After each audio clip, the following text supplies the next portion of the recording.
Well, Andy, just to show you how massive the snowstorm was this past 3 weeks, MoDOT actually had to use about nearly 2.5 million of these salt bags just to clear Missouri state-owned roads. Yes, the focus this time was on prevention. This is the second year in a row that a racist act has occurred on MU's campus. Police responded to a call at around 1 a.m. after a woman was hit by a train. Now, officials are unsure as to how she ended up on the tracks. And in Rio de Janeiro today, the head of the state civil police resigned amidst controversy involving officers under his command. Police say that the suspect is very bold and dangerous, attacking an 85-year-old woman in broad daylight.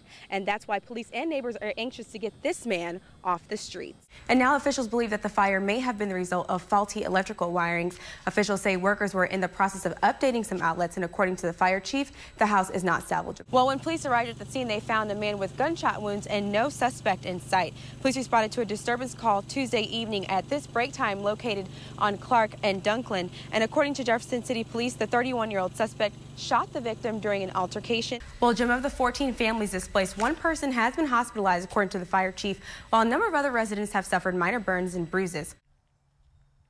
It was like any other evening. 9-year-old Jerry Adams was walking his dog down his street. Right here, and Echo chain fell because he was moving too fast.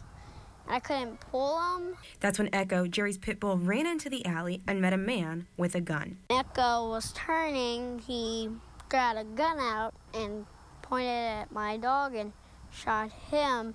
Here in this alleyway behind me is where police say the shooting took place.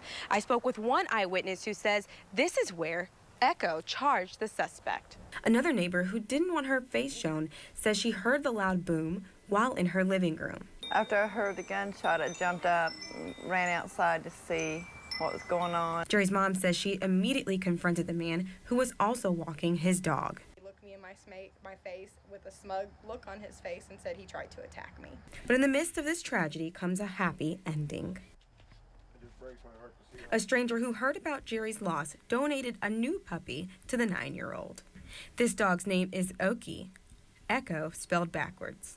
Modupe Idowu, KOMU 8 News, Jefferson City. Good job. All right, Haley, let's go out. 10-year-old Haley is just one of 40 children participating in Losing the Training Wheels, a week-long program designed to help children with disabilities learn to ride their bikes. Catch up with him. Haley has Down syndrome, but that hasn't stopped her from riding her pink kitty cat bike around Cooler Family Skate Park. For her to be able to get on a bicycle and ride like the other children, it's just amazing, and you see her face light up. It requires motor skills, a task that can be difficult for children with special needs. Each day the kids at the camp are learning how to go from one roller to the next, gradually learning how to keep their balance. And really, by the end of the week, we see 80% of our riders making the progress up to 2 wheels. Price says this experience has done more than teach her daughter to ride a bicycle. So it's confidence, self-esteem, it's just the skills that they can obtain and do like the other children. For more than an hour a day, the kids steer and pedal, perfecting their riding skills in hopes of riding all by themselves. Good job. In Alpharetta, Modupe Idowu, Fox 5 News. It's on. That's what Moberly School said to MACC when the college challenged them to help needy families.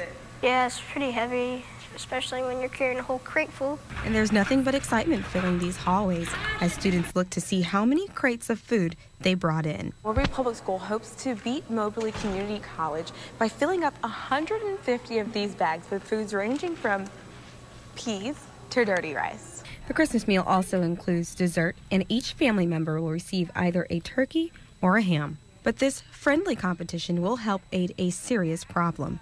More than 100,000 people in mid-Missouri live at or below the poverty line. And in Moberly Public Schools alone, nearly 62% of students qualify for free or reduced lunch.